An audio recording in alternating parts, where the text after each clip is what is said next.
أعوذ بالله من الشيطان الرجيم. بسم الله الرحمن الرحيم.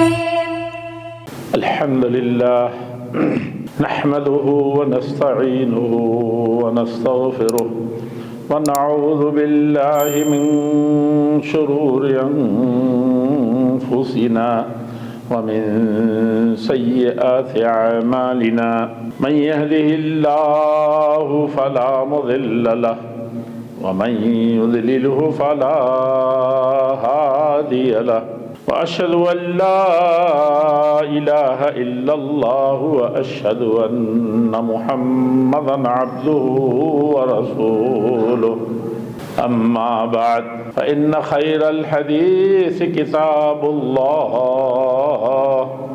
وخير الهدي هدي محمد صلى الله عليه وسلم وشر الأمور محدثاتها وكل محدثة بدعة وكل بدعة ضلالة وكل ضلالة في النار.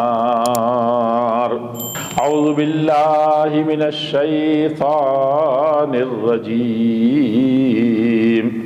بسم الله الرحمن الرحيم. يا أيها الذين آمنوا اتقوا الله حق تقاته ولا تموتن إلا وأنتم مسلمون.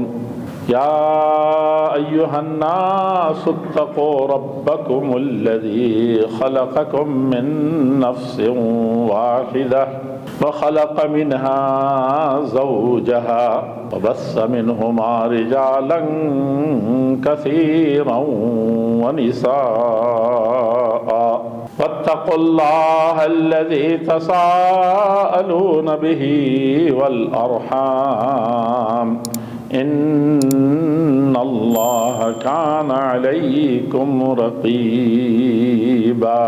يا أيها الذين آمنوا اتقوا الله وقولوا قولا سديدا يصلح لكم أعمالكم ويغفر لكم ذنوبكم ومن يطع الله ورسوله فقد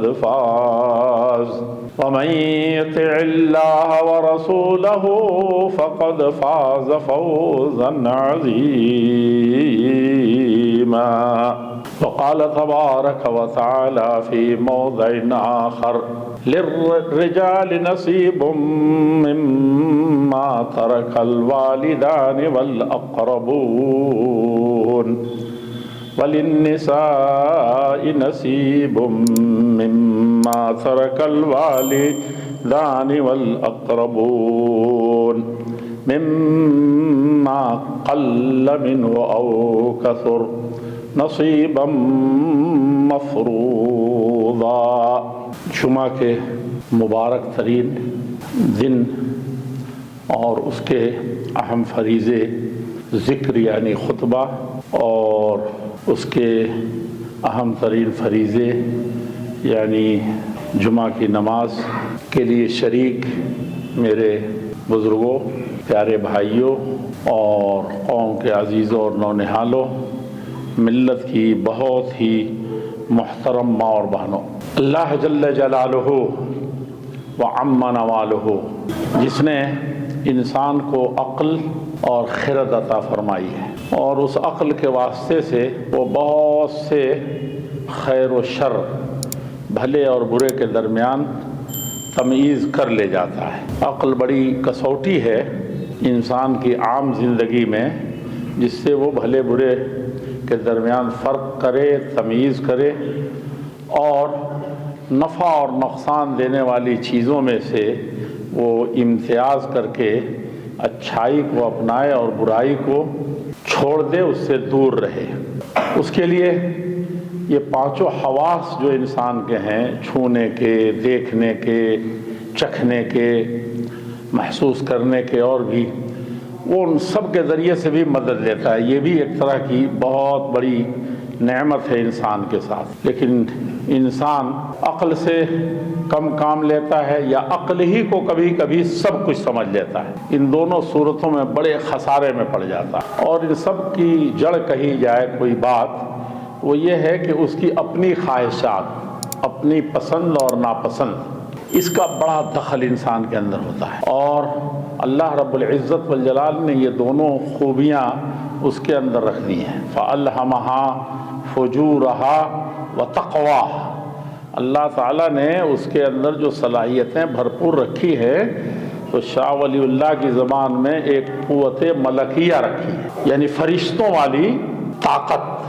جیسے فرشتے کوئی گناہ نہیں کرتے، کسی گناہ کو سوچتے نہیں، کسی گناہ کی طرف جاتے نہیں، یفعلون ما یؤمرون، جو کچھ حکم ہو گیا ہے بس وہی ان کی ڈیوٹی ہے، اور اس کے علاوہ کچھ وہ ادھر ادھر نہیں جاتے، نہ سوچتے ہیں نہ کرتے ہیں. تو یہ قوت ملکیہ ہے جو انسان کے اندر ہے یہ طاقت، اور دنیا نے کر دکھایا ہے. بڑے بڑے لوگ ہیں، آپ پڑھتے نہیں، ہم لوگ پڑھتے ہیں تو خرافات دیکھتے ہیں، پڑھتے ہیں.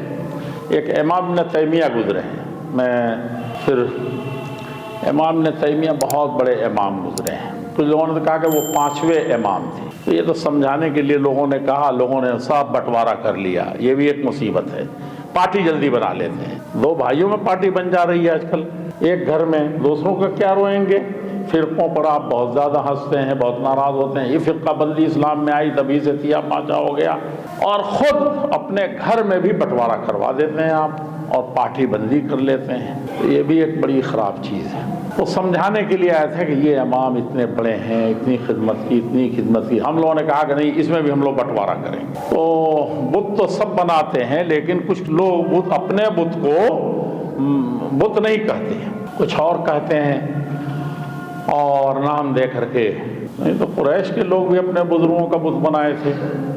نہیں سنا تھا کیا؟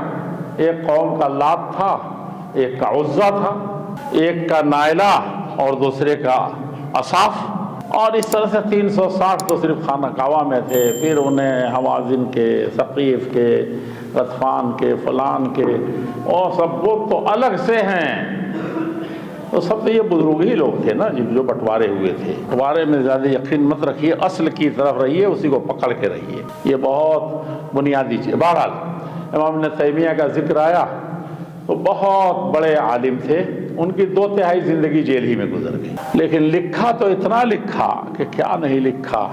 ساری دنیا اس وقت محتاج ہے اس علم کی طرف بہت ساری چیزوں میں. اور جتنوں کو ہم لوگ ردی کی ٹوکری میں ڈالتے ہیں پھر آتے ہیں، ہے نا. جتنی حقیر کھانوں کو میں نے دیکھا کہ مزدور نہیں لیتا تھا، بھوکا رہتا تھا، کہتا یہ مت دیجئے مجھے. وہ آج کل اعلیٰ درجے کی سارے بادشاہوں کے دسترخوان پر جا رہا ہے. بڑے بڑے مالدار اسی کو کھاتے ہیں. اس کو کوئی کہتے تھے کہ یہ بیلوں کے لیے ہے، دودھاری بھینس کھائے گی. سمجھا کہ نہیں سمجھا؟ تو اس واسطے سے بھی وہ چیز پہنچ جاتی تھی آپ کے پیٹ میں. غذائیں جو ہیں بھینس کھاتی تھی، اور وہ آپ کو کسی نہ کسی طریقے سے اس کے دودھ کی شکل میں آ جاتا تھا. نہ اب یہ ملتا ہے، نہ وہ ملتا ہے، نہ اس کو ملتا ہے، نہ آپ کو ملتا ہے. اب مالدار اس کو کھیتی کروا رہے ہیں، کھا رہے ہیں. یہ خراب چیزیں تھیں. نہیں سمجھا؟ کسی چیز کو تو ایسے بھی حقیر نہیں سمجھے، نہ کھانے پینے کی چیز کو. اسی اللہ کے نبی صلی اللہ علیہ وسلم ادنا چیز کو بھی بڑے شکر و صبر سے لیتے تھے، اور اس پر بھی روتے تھے، رلا دیتے تھے. ہاں، کہا قیامت کے دن پوچھا جائے گا. 5 دن کے بعد تو ایک دانہ ملا آدھا پیٹ، اور اس پر بھی کیا ہوتا تھا؟ ثم لتسألن یومئذ عن النعیم. پورے جنہوں نے کھایا ہے، جتنا بھوک سے وہ نڈھال تھے، اب اس سے نڈھال ہوں گے کہ اس پر بھی سوال ہوگا 5 دن کے بعد. اور تھوڑا سا پانی، تھوڑی سی کھجور. ایک اللہ کا رسول. تو کوئی بھی چیز حقیر نہیں. سمجھا کہ نہیں سمجھا؟ اور 2/3 تو جیل میں گزار دیا. اور اس میں جو میں کہنا چاہتا تھا، تو ایک وقت ایسا آیا کہ کاغذ اور قلم. کہا کہ مجھے کچھ نہیں چاہیے اس جیل میں، صرف کاغذ چاہیے، قلم چاہیے. تو کہا کہ یہ تو پھر اس کے بعد وہ بھی چھن گیا. تو یہ ساری دیواریں انہوں نے بھر دی تھی جیل کی. کوئلہ کہیں سے کسی طرح سے سب بھر دیا تھا. ایسے تھے اللہ والے. جب اس پر بھی پابندی لگی تو کہا کہ قلبی ہے جنتی. کہا کہ میرے سیر و سیاحت کے لیے اور میرے مچلنے اور ٹہلنے کے لیے اور مجھے دنیا میں بہت مزے لینے کے لیے اور جنت میں بھی گھومنے کے لیے کیا ہے؟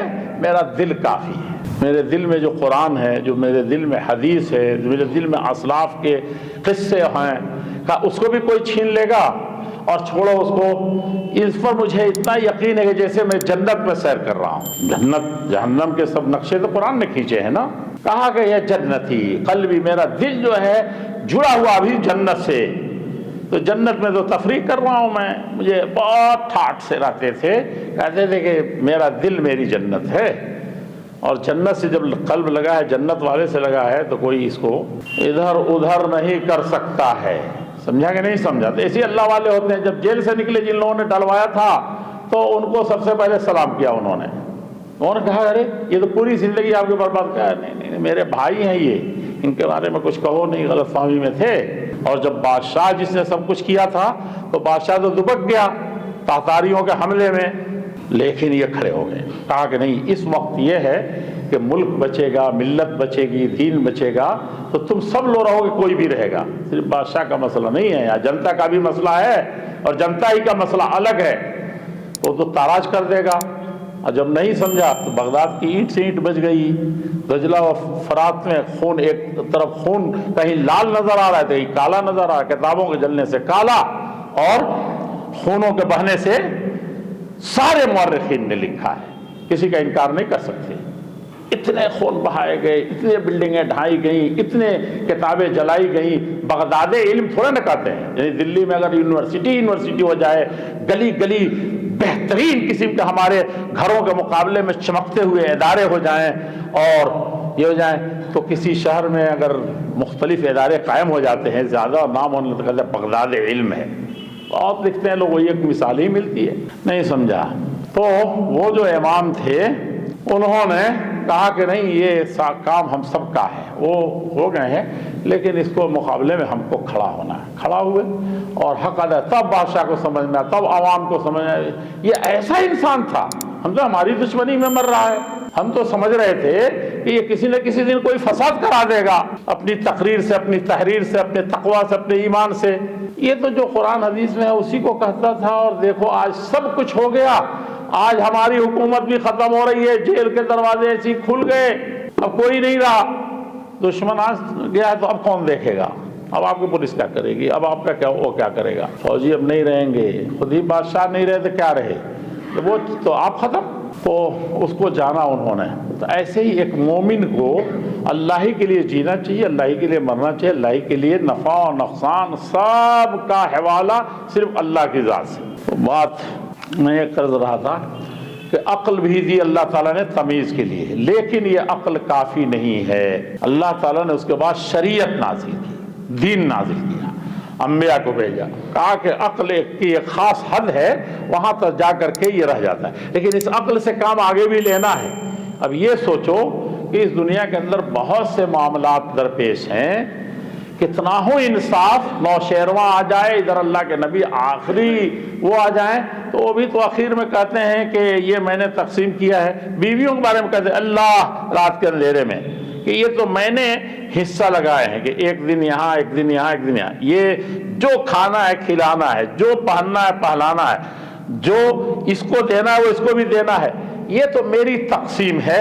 میں اپنی جان دھن سے لگ کر کے چاہتا نہیں کہ کسی بیوی کے درمیان بھی ہو، امت کے اندر بھی کوئی فرق ہو، لیکن ھذا قسمی، یہ تو میری تقسیم ہے۔ اللہ تعالیٰ یہ دل جو ہے یہ کسی کی طرف اگر زائد مائل ہو جاتا ہے تو اس پر میرا قبضہ نہیں، اللہ تعالیٰ تو مجھے مواخذہ مت کرنا۔ تو ان سے زیادہ انصافر کون ہوگا، ان سے زیادہ سوچنے والا کون ہوگا؟ لیکن وہ بھی کہتے تھے کہ لوگوں سنو، میں جو فیصلہ کرتا ہوں تو سنے سنائے بات پر، گواہوں کی بنیاد پر، دستاویز کی بنیاد پر میں فیصلہ اس کی بنیاد پر کرتا ہوں، لیکن تم دونوں جو لڑنے آئے تو تم لوگ جانتے ہو مدعی مدعا کہ کون زیادہ حق پر ہے اور کون نہیں ہے، حق کس کا ہے۔ میں نے یہ جا کر کے نہیں دیکھا، میں نے صرف کاغذات کی بنیاد پر فیصلہ کیا، گواہوں کی بنیاد پر، تمہاری وکالت کی بنیاد پر کہ تم نے اپنے حق کو کس طریقے سے رکھا، مجھے سمجھ میں فیصلہ کیا۔ تو میں نے اگر فیصلہ کر دیا ہے تو اس سے تمہارے لیے وہ چیز جائز نہیں ہو جائے گی. اس سے بڑے سپریم کورٹ سے اس سے بڑا سپریم کورٹ نہ ہوا ہے نہ ہوگا. وہاں کے فیصلے کے بعد بھی تمہارے لیے یہ حرام نہیں بلکہ یہ فَإِنَّهَا قِطْعَةٌ مِّنَ النَّارِ، یہ تو جہنم دے رہا ہوں تم کو. نبی کا فیصلہ، مدینے میں بیٹھ کر کے فیصلہ، اور سب سے افضل نبی کا فیصلہ، اللہ کے سب سے محبوب اور پیارے کا فیصلہ، اللہ کے نزدیک سب سے افضل اور عادل کا فیصلہ، یہ تمہارے لیے جائز نہیں کر دے گا. لے کے گھما رہے ہو وکیل صاحب کو، مفتی صاحب کو لا کے دیتے ہو، ایسا ہوا تھا تو ایسا ہوا تھا. تو مفتی صاحب کیا کریں گے؟ اپنی طرف سے بڑھا دیں گے، نہیں وہ ایسا ہوا تھا جو آپ نے لکھا اس میں فتویٰ لکھ دیا انہوں نے. آپ کہتے ہیں مفتی صاحب نے لڑا دیا. جو آپ لکھیں گے کہ ابا مر گئے ہیں تو بس ہم 2 بھائی ہی ہیں، بہن کو گول کر دیا، تو مفتی صاحب عالم الغیب ہیں. تو اللہ کے نبی نے فرمایا عالم الغیب نہیں ہوں، میں جو فیصلہ کرتا ہوں انصاف کی بنیاد پر کرتا ہوں، حقائق کی بنیاد پر کرتا ہوں، دستاویز کی بنیاد پر کرتا ہوں، وکالت کی بنیاد پر کرتا ہوں، اور سب گواہوں کی بنیاد پر کرتا ہوں، اور کرتا ہوں تو دل جان سے کرتا ہوں. لیکن یہ تمہارے لیے جائز ناجائز کا فیصلہ میں نہیں کرتا.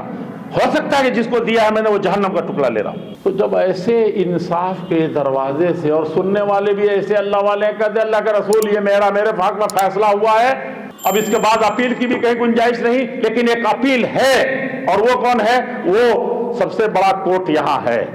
میں کہتا ہوں کہ ھذا لاخی، اللہ کے نبی جو مجھے دیا تھا یہ میرا نہیں ہے، میں نے وکیل تگڑے رکھ لیے، دستاویز بنا لیے، یہ کر لیے، سمجھا کہ نہیں؟ گواہ ہمارے بڑے زوردار تھے، ایک دم اس کے وکیل کو چلنے بھی نہیں دیتے تھے، جج صاحب کے سوال سے پہلے جواب رہتا تھا. لیکن آپ نے جو بات کہی ہے کہ جہنم کا ٹکڑا دے رہا ہوں، تو اب مجھے سب فیصلے سمجھ میں آ گئے. اب وہاں کے فیصلے کے بھروسے نہیں رہیں گے، آج ہی فیصلہ کر دے میرا نہیں. تو یہ چیز عقل کیا کہتی ہے کہ یہ دنیا ہی میں ہر چیز کا اور برابر فیصلہ نہیں ہو سکتا. ایک تھپڑ آپ نے مارا، میں نے کہا چلیے عدل کا معاف کرتا ہے، ٹھیک ہے، نہیں تو ایک تھپڑ مارے گا. اب اس نے تو مارا تھا ایسے، آپ نے ایسے جڑ دیا کہ اس کے تو سب کچھ ہو گیا، کہانی چلا گیا. انصاف کون کرے گا یہاں؟ بہت مشکل ہے. تو عقل کہتی ہے کہ شریعت کو مانو، دین کو مانو. ایک دن ایسا آنے والا ہے کہ یوم الدین ہوگا، بدلے کا دن وہی ہوگا. اس دن اصلی فیصلہ ہوگا. وَنَضَعُ مَوَازِينَ الْقِسْطَ، اس دن اصلی انصاف کا ترازو قائم ہوگا. وہ کون دن ہوگا؟ یوم القیامہ، قیامت کے دن ہوگا. تو اس لیے عقل ہماری رہنمائی کرتی ہے، جہاں وہ درمادہ ہو جائے، جہاں اس کا سارا کھیل ختم ہو جائے، وہاں بھی وہ رہنمائی کرتی ہے نہیں تم کو ایک دین اور شریعت اور ایمان اور اخلاق پر کتاب اللہ اور رسول ماننا ہے. یہی سب سے بڑی چیز ہے. تو اللہ جل شانہ نے جو آیت ہر جمعہ میں پڑھی جاتی ہے، مجھے تو لگتا ہے کہ اس میں کچھ بڑی چیز ہے. کچھ لوگ کہتے ہیں یہ صورت ہے، اس کے بعد والی صورت کا پہلے والی صورت سے کچھ نہ کچھ قرآن کی کچھ نہ کچھ لگاؤ ہے. نظم قرآن پر بہت کچھ کیا انہوں نے، بڑا کھینچتان بھی ہو گیا اس میں، اور آیتوں میں بھی یہی کام لوگوں نے کیا ہے. مجھے لگتا ہے کہ یہاں کچھ نہ کچھ ہے. اللہ جل شانہ نے بتایا ہے کہ دیکھو تمہارے کچھ حقوق ہیں، میراث. اور میں تو کہتا ہوں کہ دنیا میں انما اموالکم و اولادکم فتنہ کہا ہے. فتنہ تو یہ ہے، یہ پورا مال بھی اولاد بھی. اور کہا کہ زینہ، یہ تمہارے زندگی کا جو اصل چمک دمک ہے اور کشش ہے جس کے اندر، یہی تمہاری مال اور خاص اولاد ہے. اولاد بڑی وہ ہے. آباؤکم و ابناؤکم لا تدرون ایہم اقرب لکم نفعا. کہا کہ تمہارے اب باپ ہے، ایک طرف بیٹے ہیں، تم فیصلہ نہیں کر سکو گے جب بیٹھو گے سوچنے کہ کون زیادہ نفع بخش ہمارے لیے ہیں. کبھی بعد میں سوچئے گا اس پر. اللہ تعالیٰ نے خود فرمایا ہے، لیکن کہا کہ یہ سب تم اپنے عقل پر مت چھوڑو، میں اس میں تم کو بتاتا ہوں ایک چیز کہ یہ زینت، یہ دنیا سب کچھ اپنے نہیں، اپنی سے زیادہ آدمی اپنی اولاد کو چاہتا ہے، اولاد کے لیے کرتا ہے. کچھ لوگ اس میں ہلاک ہو جاتے ہیں اور کچھ لوگ بنا کے جاتے ہیں. کچھ لوگ کہتے ہیں اچھا ادب دے دیا اولاد کو تو اس سے بڑا کوئی گفٹ آپ نے اپنی زندگی میں کسی کو نہیں دیا ہوگا، کسی اولاد کو نہیں دیا ہوگا. اور اسی طریقے سے کچھ مال بھی ہیں، حلال ہے تو ان کے لیے ترکہ تو بہت اچھی چیز ہے. تو اللہ جل شانہ نے فرمایا کہ للرجال نصیب، دیکھو جو کچھ مال تمہارے مٹھی میں ہے تو اس میں مردوں کا حق ہے، مردوں کا اس میں حصہ ہے. للرجال نصیب مما ترک الوالدان، ابا چھوڑیں یا اماں چھوڑیں، سمجھ رہے ہیں. وللنساء نصیب، لیکن عورتوں کا بھی حصہ ہے. جیسے مردوں کے لیے حصہ کہا، اس میں کم بیش نہیں کہا، ان کا بھی حصہ ہے. مما ترک الوالدان، ماں باپ نے جو کچھ چھوڑا ہے اور جو کچھ رشتہ داروں نے چھوڑا ہے، اس میں عورتوں کا بھی حصہ ہے. مردوں اور عورتوں دونوں کا حصہ ہے، اس میں کوئی کلام نہیں. بہت یاد رکھنے کی چیز ہے. ایک بات اور نقطہ اللہ تعالیٰ نے وہاں بیان فرمایا، مما قل منہ او کثر، چاہے وہ چھوڑا ہوا مال ابا اماں نے چھوڑا ہے یا دیگر رشتہ داروں نے چھوڑا ہے، تو مردوں اور عورتوں کو ملے گا، حصہ اس میں لگنا چاہیے، وہ میراث ہے. مما قل، چاہے جتنا بھی تھوڑا ہو، مما قل، چاہے کم سے کم مال ہو، برائے نام مال ہو، پھر بھی دونوں کو حصہ ملے گا. او کثر، یا مال بہت چھوڑا ہے تب بھی. بہت یاد رکھنے کی چیز ہے. بہت سے میں نے پنچایتوں میں دیکھا، معاملات میں دیکھا، پہلے ہی کہتے کہ ایسے ہی کچھ نہیں ہے تم لوگوں کے پاس. بھائیوں کو اگر 2 روپیہ مل رہا ہے تو بہنوں کو اس پر چڑھنے کی ضرورت نہیں ہے. سمجھا کہ نہیں سمجھا؟ اپنی منطق، اپنی عقل نہیں لگانی ہے. عقل اللہ تعالیٰ نے دیا ہے اللہ کے دین اور شریعت اور حاکمیت اور ساری چیزوں کو نافذ کرنے کے لیے، کھانے کے لیے نہیں، چترائی کے لیے نہیں. وہاں شریعت جہاں آتی ہے چترائی ختم ہو جاتی ہے. اور اس کے مقابلے میں تو بہت بڑا ظلم ہے. ابلیس جو تھا دنیا کا سب سے بڑا بدبخت، وہ ابلیس اسی چترائی، اسی عقل کی وجہ سے مارا گیا. آج کل جتنی ہے چترائی وکیلوں کی، عقل مندوں کی، پڑھے لکھے لوگوں کی، تو وہ سب چترائیاں شریعت کے مقابلے میں اگر ہے، اس لیے شریعت کے سامنے بالکل اپنی گردن جھکا دینی. اپنا کچھ نہیں ہے اس کے اندر. دین حقیقت میں یہی ہے. اور اللہ اور اس کے رسول مسلمان، مسلم کا مطلب گردن بھی جھکا ہوا، دل سر بھی جھکا ہوا اور گردن بھی، اور اسی طریقے سے آپ ہر طریقے سے اللہ کے سامنے فرما برداری میں جھکے ہوئے. یہی مسلمان کا مطلب ہوتا ہے. تو اللہ تبارک تعالیٰ نے فرمایا نصیبا مفروضہ. دیکھو یہ حصہ جو عورت اور مرد کے لیے ہے، کم ہو یا زیادہ ہو، یہ سب حصہ اللہ جل شانہ کی طرف سے بالکل طے کر دیا گیا. اس میں ادھر ادھر نہیں ہوگا کہ تم جیسے چاہو کم کر دو، زیادہ کر دو. یہ بہت یاد کرنے کی چیز ہے. امت اس کو علم المیراث کہتے ہیں. فقہا اس کو کہتے ہیں میراث، یعنی جو کچھ چھوڑا ہے مال دولت بھرنے والوں نے، اس کو وہ علم ہے یہ کہ کیسے تقسیم ہوگا، یہ حصے کس کے ہوتے ہیں، کتنے ہوتے ہیں، کب ہوتے ہیں. اور یہ اس کو کوئی ترکہ بھی کہتے ہیں. ترکہ یعنی چھوڑا ہوا مال کتنا ہے، اس کو بٹوارے کا طریقہ کیا ہے. اور علم الفرائض بھی کہتے ہیں، کیونکہ اس میں حصے متعین ہیں سب کے، اور وہ حصے لوگوں کو پہنچانے ہیں. تو اس لیے بھی تو اس علم کی بڑی فضیلت ہے. کہتے ہیں کہ اس دنیا سے جتنے علوم اٹھائے جائیں گے، جتنے علم اٹھائے جائیں گے دنیا سے، علماء جو پہلے ختم ہوں گے، علم والے پہلے ختم ہوں گے، تو وہ طب کا مسئلہ نہیں ہے کہ میڈیکل والے پہلے ختم ہوں گے، کہ حدیث والے ختم ہوں گے پہلے، کہ جامیٹری والے ہوں گے، کہ فلاں والے ہوں گے، فقہ والے ہوں گے، کہ فلاں والے ہوں گے. سب سے پہلا علم اور سب سے بنیادی علم، سب سے ضروری علم جس میں اللہ جل شانہ کی فرما برداری ظاہر ہوتی ہے، وہ کون سا علم ہے؟ یہی میراث کا علم ہے، جس کو ہم لوگ سب سے پہلے سے بھلا رہے ہیں اور جا رہے ہیں. اور اس کو اس لیے بھی یاد رکھنا چاہیے. میں دیکھتا ہوں غیر مسلمین کو کہ وہ تو پوجا کرنے جاتے ہیں تو بیلا بھوجا کے جاتے ہی نہیں. ارے بھوجا کا مطلب یہ ہوا کہ بیلا کچھ پیسہ لیے نہیں جاتے، 2 ہی پیسہ ہو، پھول ہی ہو 1-2، سمجھ رہے ہیں. اور جس امت کو حکومت ہے خوب چمکتے جاؤ، دمکتے جاؤ، خوب شور بگا کے جاؤ، ایسے کرو، اپنی طاقت پر اچھا سے اچھا بن کے جاؤ. وہ سر جھاڑ منہ پھاڑ. اور فجر میں تو مت پوچھئے کہ کس انداز، ایک تو آتے نہیں، بہت اچھا ہے، کہا کہ ہم تو چاہتے ہی نہیں کہ ہمارے اوپر مولانا صاحب کی تقریر فٹ ہوگی، تو الٹے سیدھے جیسے تیسے. سمجھا کہ نہیں سمجھا؟ تو بولو تو خوش نہ ہو. لیکن جو آتے ہیں ان کو بھی تھوڑا سا اللہ کے گھر خذو زینتکم عند کل مسجد جاؤ تو تھوڑا بن ٹھن کے سنور کے جاؤ، یہ کہ سر جھاڑا تھا منہ پھاڑا اور چل دیا. بہت مسئلے کہاں کہا جائے. لیکن یہ جانتے ہیں مجھے جو سمجھ میں آتا ہے تھوڑا سا، اس میں یہ سمجھ میں آتا ہے کہ یہ جو نماز روزے حج زکوٰۃ ہے اس میں کوئی صدقہ کا بہت ضروری نہیں ہوتا. صدقہ نماز پڑھنے آئے چلے گئے، لیکن یہ عبادت ایسی ہے، یہ اللہ کا حکم فرما نماز پڑھو، اقیموا الصلاۃ، نماز پڑھو. اور اس میں بھی ہے کہ تم کیا کرو، حصے دو. تلک حدود اللہ. تو اس میں تو مال لے کے نہیں جانا نماز میں، نہ روزے میں، نہ حج میں، نہ زکوٰۃ میں. مال لے کر کے نہیں جانا تب قبول ہوگی. وہ تو اپنا کھانے پینے کی سواری پر لے جا رہے ہیں بعض چیزوں میں. لیکن یہاں اصلی مال کا بٹوارا ہو رہا ہے، دینا پڑ رہا ہے.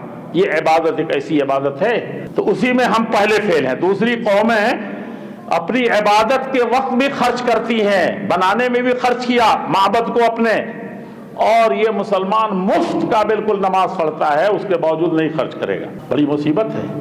تو اللہ تعالیٰ دیکھتا ہے کہ کس کے اندر صلاحیت ہے. میں تو اکثر کہتا ہوں عرب کے بدوؤں کو اللہ تعالیٰ نے اس لیے پسند کیا تھا کہ ان کے اندر بڑی وفاداری ایسی کہ بیٹا گروی رہ جائے، بیٹا ذبح کر دیا جائے، لیکن وہ زبان بیٹا کٹ جائے زبان نہیں کٹنے دیتے تھے. وہ سخاوت و فیاضی ایسی کہ سب کچھ قربان کر دیتے تھے. بڑا عجیب مسئلہ تھا ان کا. سخاوت و فیاضی ان پر انتہا تھی. اور اسی طریقے سے بہت سارے معاملات تھے ان کے، سچائی کے، اچھائی کے، وہ تو بہت زیادہ تھے. چاہیے یہ کہ ہم اس مسئلے کو سمجھیں. مجھے یہاں یہ سمجھ میں آیا کہ یہ علم اس لیے اٹھایا جائے گا کہ اس میں مال لگتا ہے تو مسلمان مال کو چھوڑ دے گا، مال کی وجہ سے کیا کرے گا، اس عبادت کو چھوڑ دے گا. ٹھیک آپ اندر گھس کے دیکھیے تو کیا لگتا ہے، میراث کیوں نہیں تقسیم کرتے؟ میراث کیوں نہیں تقسیم کرتے ہیں؟ اپنے ابا اماں چچا کو دفن کرنے سے پہلے، دفن کرتے ہی، بلکہ دفن کرنے سے پہلے ہی بعض مال کی تقسیم شروع ہو جاتی ہے. جو کچھ میراث ہے ترکہ، پہلا کام یہ فرض ہوتا ہے.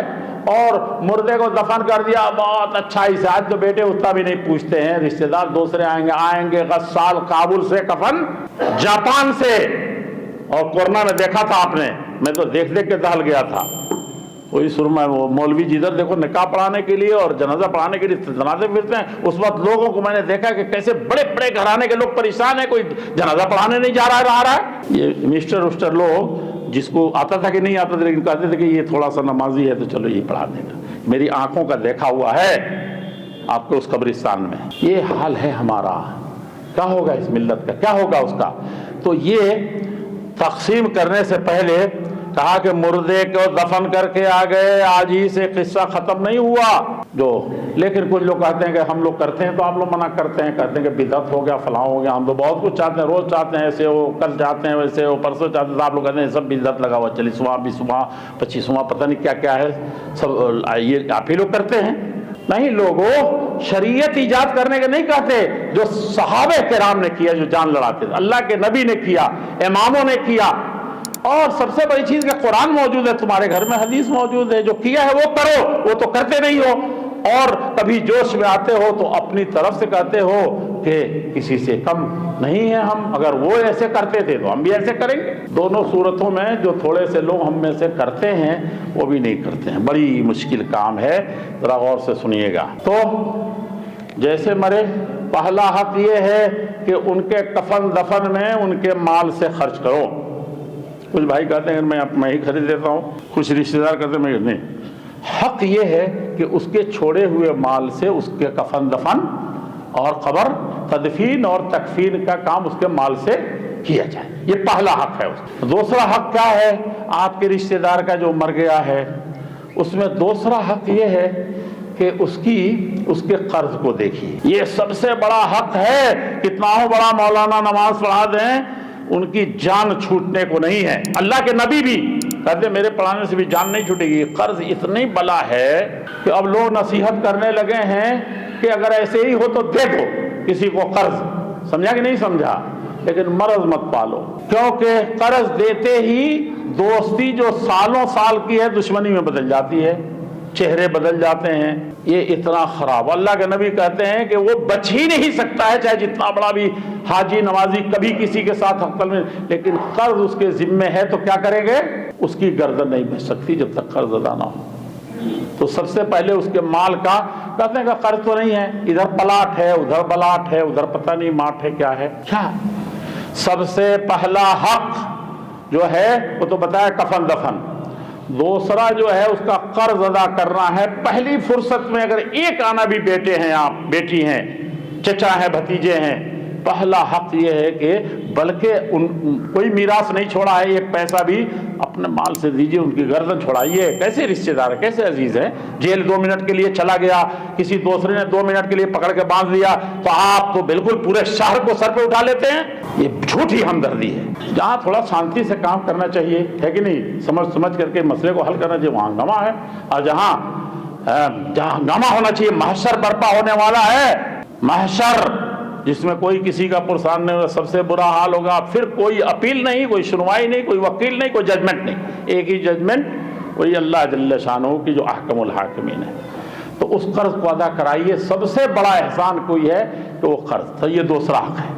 تیسرا حق ہے کہ ابا جان نے کچھ مسجد مدرسے بھی تو چلنے چاہیے، کسی غریب کو جینے کا حق ہے کہ نہیں ہے، کسی رشتہ دار کو رہنے کا حق ہے کہ نہیں ہے، تو اس کے لیے اگر کوئی وصیت کر رکھی تھی، اب اگر رجسٹری تو کیا نہیں، رجسٹری ان کے لکھنے سے کیا ہو جائے گا، سارے وکیل آپ ہی کے مٹھی میں ہو جاتے ہیں، نہیں میں اس کو دکھاؤں گا، اس لکھنے کا کوئی ویلو نہیں ہے، سمجھا کہ نہیں، منہ اٹھائے چلے آئے، اس کا کیا ویلو ہے؟ آپ کے ابا کا لکھا ہوا ہے، یا 2 گواہوں کے سامنے کہا ہے، ان کی آرزو اور خواہش تھی، اسی لیے ہے کہ مرنے سے پہلے کوئی رات ایسی نہیں گزرنی چاہیے کسی بھی انسان کے لیے، کسی بھی مسلمان کے لیے، الا وصیتہ موضوعۃ تحت راسہ، اس کے تکیہ کے نیچے وصیت لکھ کر کے رات کو سوئیے نہیں، وصیت لکھیے کس کے کیا حقوق ہیں، کس کو کیا دینے لینے ہیں، کیا بیٹے نمازی ہو کہ مرنا، ہاں یعقوب علیہ السلام سارے نبیوں نے ان کے بیٹوں سے زیادہ اچھا کون تھا، لیکن بھی وصیت کر کے سب سے بڑی وصیت ان کی ہوتی تھی کہ کیا ہے، لا تعبد الاصنام، دیکھو مسلمان کی حالت میں، ولا تموتن الا وانتم مسلمون، مسلمان کی حالت میں مرنا، اور کیا کرنا، بتوں کے قریب مت جانا، اور بہت دین پر قائم رہنا چاہے جو ہو جائے۔ یہ نبیوں کے آخری فکر تھی، جن کی اولاد کیا تھی، خود نبی تھی، جن سے افضل نیک کوئی برا اچھا کوئی ہو نہیں سکتا، سمجھ رہے ہیں؟ تو وصیت تو ایک لکھ کے جانا ہے، تو تیسری چیز کیا کریں گے ان کے مال میں، تیسرا کام کیا کریں گے، وہ پہلا والا تو دفن کرنے سے پہلے ہی، دوسرا والا بھی دفن کرنے سے پہلے، اور تیسرا والا جب دفن کر کے آئیے تب کیا کیجئے، بیٹی بیٹے جتنے حصے دار ہیں جلدی سے بیٹھے، اب یہ کہ یہ چہلم ہو رہا ہے تو ادھر دسواں ہو رہا ہے تو ادھر اس کے یہاں کھانا پک رہا ہے اور پتہ نہیں کیا ہو رہا ہے، یہ سب نہیں ہے۔ تعزیت سے بڑی چیز یہ ہے کہ اس مال کا بٹوارا کریں، اور بٹوارے میں سب سے پہلے دیکھیں کہ قرضہ تو نہیں رکھ گیا، قرضہ تو پہلے دفن کیا نہیں آپ نے، تو جنازہ تو ایسے ہی لٹکا ہوا اس کا، تو آپ اس کو دیجئے۔ پھر یہ جو وصیت کی ہے انہوں نے رشتہ دار کے لیے، غریبوں کے لیے، اب آگے موقع ملا تو کہیں گے، وہیں پر فوراً فیصلہ کیجئے۔ ابا سے اگر دیری ہو گئی تھی، کوتاہی ہو گئی تھی، تو ایسے نہیں کہ ایسے ہی جانے دیجئے۔ وہ کیا ہے، یہ جو آج کل بڑا فتنہ چلا ہوا ہے، آپ کو بھی بلکہ ہمارے مسلم مفکرین بھی بڑے بڑے دانشور بنے ہوئے ہیں، یہ نہیں سمجھ میں آتا ہے کہ ابا کی زندگی میں بیٹا مر گیا تو پوتوں کو کیوں محروم ہے، اتنے بیچارے چھوٹے چھوٹے ہیں، یتیم ہو گئے ہیں اور انہی کو محروم کیا جا رہا ہے۔ دادا کو تو گردن، ابا کی جو پوتا محروم ہو رہا ہے جس کے ابا مر گئے تھے اور دادا نے کچھ دیا نہیں تو گردن تو لگ جائے گی ان کی۔ لیکن تم کیسے ناکارہ بیٹا ہو کہ باپ نے کسی وجہ سے اگر اس کو نہیں دیا تھا پوتوں کو تو تم اس کو نہیں دے رہے ہو، ان کی وصیت تھی، ان کا حق تھا تو دو یار۔ کیوں دین کو تم بدنام کرتے ہو، کیوں شریعت کو بدنام کرتے ہو، کیوں مسلم پرسن اللہ کو تم کھوکھلے کرتے ہو؟ مت کرو لوگو، تم کہیں سنبھالو، باپ تو تمہارا تھا، اور تم اگر باپ کے پیچھے پڑے ہوتے تو تمہارے یتیم بھتیجوں کو پہلے ہی دے دیے ہوتے۔ ہو سکتا ہے تمہاری جبر کی وجہ سے، میں تو دیکھتا ہوں کہ باپ نے شادی کر لی، بیٹے عجیب عجیب طرح تماشا کرتے ہیں، مولانا سنتے سنتے تھک گئے ہیں۔ لا شد والا دور، اللہ کے نبی نعمان بن بشیر آئے تھے کہ نہیں آئے تھے؟ لے کر کے آئے، کہا کہ بیوی گھر میں ماننے نہیں تھی، کہا کہ جائیے جو دیا ہے باغ آپ نے، جو باغ یا غلام دیا ہے آپ نے، جاؤ کسی میں باغ ہے کسی میں غلام ہے جی، جو اس بیٹے کو دیا بڑا البیلا بیٹا ہے، بڑا فرما بردار بیٹا ہے، بڑا خدمت گزار بیٹا ہے، اس کو جو دے دیا ہے تو ماں بھی عجیب ہوتی ہے جس بیٹے پر مائل ہوئی تو کہتے جائیے اللہ کے رسول کو گواہ بنا دیجئے نا کہ دے دیا ہے اس کو، دیکھیے کتنا اونچی سوچ ہے، جو بہت کاغذ مضبوط کر کے جاتے ہیں، تو کہا کہ مضبوط کر دیجئے اور اللہ کے نبی کو گواہ بنا، وہ کہا کہ نحلت ابنی ھذا البستان، اس باغ کو دے دیا ہے، کہا کہ ھذا الغلام، غلام کو دے دیا، کسی دیا ہے میں نے۔ اللہ کے نبی نے کہا لکل ابن نحلتہ ھذا اور لکل ولد ھذا، ہر اولاد کو بیٹا بیٹی کو اسی طرح کا ہدیہ دیا ہے کیا؟ انہوں نے کہا نہیں صرف اس بیٹے کو دیا ہے۔ ہم ہوتے تو تقریر کر دیتے کہ لمبی چوڑی کہ اتنا پیارا ہے، اتنا فرمبردار ہے، اتنا نمازی ہے، اتنا حاجی ہے۔ نمازی اسی لیے ہے کہ باپ سے الٹا سیدھا کروائے، وہ نہیں کر رہا تھا، بیٹا نہیں کر رہا تھا، باپ کو ماں کے دل میں آ کے بیٹے کو ایسے دینے۔ اللہ کے نبی نے فرمایا انی لا اشہد علی الزور، جور، کہا کہ اس ظلم کے اوپر تم مجھے گواہ بنا رہے ہو، سب سے بڑے انصافر کو، اس کے لیے میں ہی گواہ ملا تھا تم۔ اعدلو، لوگوں صرف جج سے فیصلے کی امید مت کرو انصاف کی، یہاں انصاف کرو گے تو آپ اوپر تک انصاف ہوگا، سب دل کھلتے چلے جائیں گے۔ کہا کہ میں اس ظلم پر ایک تو گواہ نہیں بنوں گا، اپنی اولاد کے درمیان انصاف سے کام لوں۔ جتنے کو دیکھو، جتنے مفتی مولانا، میں بھی تو یہی کہتا ہوں کہ اس طرح کا کام کرنا نہیں چاہیے، اس طرح کی گواہی بننی نہیں چاہیے، اس طرح سے بیٹوں کو، اور جو حصے دار ہے مرنے کے بعد سب کو ملے گا، جتنا لکھا اللہ تعالیٰ نے لکھے گا، پہلے ہی آپ کیوں دے رہے ہیں اس کو الگ سے؟ لیکن مان لیا کہ کسی باپ نے اگر کسی بیٹے کو دے دیا ہے اور ایسا ظلم کر دیا ہے تو ان بیٹوں کو کیا بنتا ہے کہ وہ باپ ختم ہو گیا؟ وہ باپ ہے، اس کے لیے اپنی کمائی بھی لٹا دو۔ انت و مالک لابیک، تم بھی، نبی نے فرمایا تمہارا مال بھی تمہارے باپ کا ہے۔ اب تو سوتیلا ہے، نوتیلا، اب تو سگے بیٹوں میں ہوتا رہا ہے، پتہ نہیں کیا کیا ہو رہا ہے۔ تو اللہ کے نبی صلی اللہ علیہ وسلم نے تو اس میں تھوڑا سا ادھر سے بھی عقل لگائیے کہ ایسا باپ ایک بادشاہ ہے ایک طرف، دنیا ایک طرف باپ ہے، باپ کا مقابلہ کوئی نہیں کر سکتا، اللہ اور رسول کے بعد کوئی نہیں ہے، باپ سے بڑا، ماں سے بڑا کوئی نہیں ہو سکتا ہے۔ تو کیا یہ تینوں بیٹے اتنے احمق ہیں، عقل نہیں ہے، نہیں کر سکتے؟ ابا نے جو دے دیا، ابا تو بادشاہوں سے بڑے دریا دل ہے کہ نہیں؟ باپوں کا دل بادشاہوں سے بھی زیادہ، باپوں کا دل بادشاہوں سے بھی بڑا۔ تو ایک باپ نے ایسے کسی کو دے دیا ہے، تو ہمارا دل بہت خوش ہے کہ ابا نے جو کیا میں اس سے راضی ہوں۔ کبھی یہ بھی شریعت سمجھ میں آئی ہے، کبھی عقل؟ حصہ اللہ کے نبی نے کہہ دیا، ارے باپ نے ایسا کر دیا، کرنا نہیں چاہیے، تو بیٹے تم کیسے ہو؟ اس کو ہزار طرح سے خوبصورت بناؤ، اور اسی باپ کا غلط سلط لکھا، کمایا، وہ ہوا، خوبہ بلا رہے ہیں۔ اس وقت نہیں کچھ سمجھ میں آتا آپ کو، لا اشہد ولا زور نہیں ہے، اس کو تو اس سے بھی زیادہ حرام کہا تھا۔ آپ کے ابا نے کسی سے دشمنی کی تھی تو اس دشمنی کو سب خاندان تک لے جانا چاہتے ہیں، ہمارے ابا کے دشمن تھے، ہمارے ابا کو یہ جملہ کہا تھا، سمجھا کہ نہیں کہا؟ ہمارے ابا نے کہا تھا کہ ایسے لوگوں سے ہم قریب نہیں جانا چاہتے، تو اس حرام کام کو تو آپ 7 نسل تک لے جاتے ہیں۔ الٹا دماغ ہے، سوچیں اگر دماغ ایمان صحیح کریں تو بہت سی چیزیں۔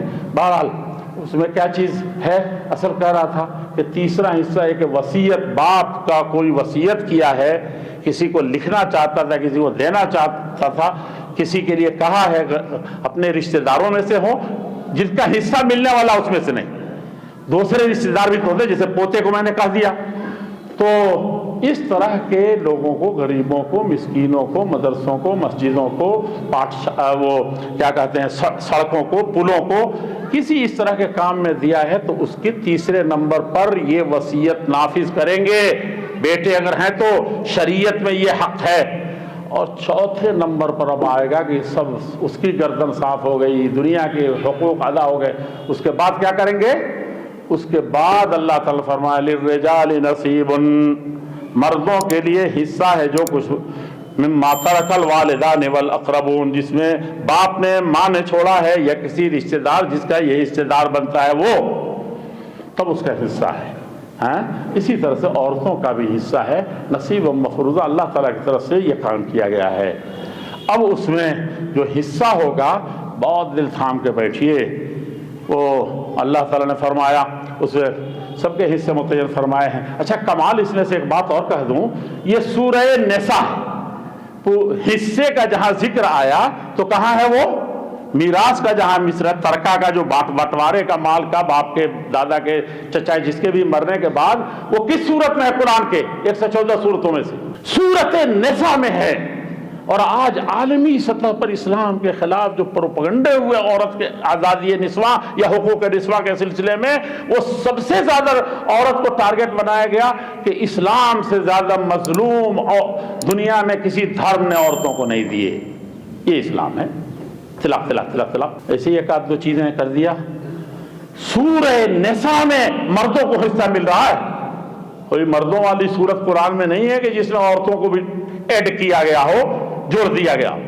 یہاں مرد جڑے ہیں اور سورۃ النساء ہے عورتوں والی, عورتوں کے حقوق, ان کے معاملات, ان کے مشکلات, ان کے حالات, اس کی بنیاد پر یہ سورۃ اللہ جل شانہ نازل فرمائی ہے. یہاں یہ دستور اور قانون بنا ہے اور اس میں مردوں کو حصہ دینے کی بات ہے. اب آپ کہیں کہ سرے سے عورتوں کو اسلام ہی میں, قرآن ہی میں, حدیث ہی میں, یہ تو ہماری کمی ہے, مسلمانوں کی ہے, جس کی وجہ سے اسلام بدنام ہو رہا ہے. میں نے صرف کہہ دیتے کہ یہ سورہ نساء ہے, عورتوں کے حقوق کا منشور جہاں سے جاری ہوا تھا, اس چارٹر کے اندر عورت کے نام سے یہ لیسن یا کتاب یہ لکھی گئی اور اس میں مردوں کے حصے بھی دیے گئے ہیں. ورنہ اصل عورتوں کا حق ہے, کہنے میں کیا ہے, اور ہے بھی حقیقت. تو اس میں مردوں کو حق دیا گیا. تو اس میں ایک چیز آئی کہ باپ مر گیا ہے تو بیٹے بیٹی کا مسئلہ ہے. اس میں 4 طرح کے اور بھی مسئلے ہیں. ایک تو حصہ کن کو ملنا چاہیے, کون سے رشتہ دار ہیں, یہ اس میں بھی ایک جھگڑا ہے. کوئی لے پالک لے کے آ رہا ہے, شوق سے اٹھایا بچے کو, اب پوس لیا تو سب بھتیجے محروم ہو گئے کیونکہ آپ کو بیٹا نہیں ہے. سمجھا کہ نہیں سمجھا؟ یا بیٹے ہیں تو چلو 5واں ہے, یہ 4تھا بیٹا ہے. تو اسلام تو کہتا ہے کہ گرے پڑے جتنے ہیں اس کے لیے تم پیدا ہوئے ہو. کسی قوم کا ہو, گرا پڑا ہے تو تمہارا ہے, تم کو دیکھ ریکھ کرنی ہے. حکومت ہے تو اس کو کرنی ہے, تم ایک محلے کے ہو تو تم کو کرنا. جس کو ملا اس کا حق بنتا ہے, اس بچے کا حق بنتا ہے کہ اس کے ماں باپ جن کو کوئی نہیں جانتا یا جو ماں باپ نہیں کر سکے وہ تم ذمہ داری لوگے. اور اللہ کے نبی تو نبوت ملنے سے پہلے ہی ان کو سرٹیفکیٹس چاروں طرف سے مل رہی تھی کہ انکا تحمل الکل, جس کا کوئی نہیں ہے اس کے آپ تو اسلام اور نبوت ملنے سے پہلے آپ نے یہ بات کہی تھی. تو اس کا کون انکار کرے گا؟ ہاں یہ انکار کرے گا کہ آپ وہ لا کر کے اس کو پال رہے ہیں اور کہہ رہے ہیں کہ میرا متبنہ بیٹا ہے, لے پالک ہے یہ میرا اور فلاں ہے, اس لیے حصے داری ہو جائے گا. تو اللہ تعالیٰ نے جو حصے متعین فرمائے ہیں اس میں سے تو ایک یہ ہے جو نسب کے اعتبار سے ہوتا ہے. نسب یعنی باپ حصے دار ہوگا, دادا کو ملے گا, پردادا, لکڑدادا, چکردادا کو ملے گا. اور نیچے سے کس کو ملے گا؟ نیچے بیٹے کو ملے گا, پوتے کو ملے گا, پرپوتے کو ملے گا. اور اس کو کس کو ملے گا؟ جو ان دونوں کا فروع ہے. جیسے دادا کا فروع کون ہے؟ آپ کے بھائیوں کے مرنے والے کے, ان کو ملے گا. بیٹیاں بہنیں ہو گئی, ان کو ملے گا. اور نیچے جو ہے بیٹے ہیں, پوتے ہیں, ان کے ساتھ ان کے لوازمات ہیں, بھائیوں کے نیچے جزاد بھائی ہو گئے. یہ سب فروع ہیں, یہ نسب سے ہوتے ہیں. نسب جو سلسلہ نسل چلی آ رہی ہے اس کا حصہ قرآن نے رکھا ہے. اور یہ میراث جو مسلمانوں کی تقسیم ہوتی ہے اس میں اس چیز کا ہے.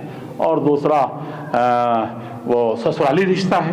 سسرالی رشتے سے بیوی یا اتنی دیں گے, برائے گھر کی ہے, اور شوہر دوسرے کا ایسے بیوی کا نہیں بنے گا. اور چوتھے جو غلام ہوتے تھے, آزاد ہوتے تھے, غلاموں کو آسمان میں اٹھایا اس اسلام نے, جس کی وجہ سے ایک زمانہ تھا یہ سعودیہ میں جو ملک عبدالعزیز نے غلاموں کو آزاد کیا تھا, یہ صرف وہ آخری چیز نہیں تھی کہ آپ کہیں کہ ہاں ایک غلاموں کو آزاد کیا اس وقت سے ختم ہو گیا. اس سے پہلے اسلام نے ہر قدم پر غلاموں کو آزاد کر کے ان کو عزت کی زندگی, آزاد زندگی گزارنے کے لیے اتنے فارمولے بتائے ہیں کہ دنیا میں کہیں یہ فارمولہ پیش نہیں کیا جا سکتا.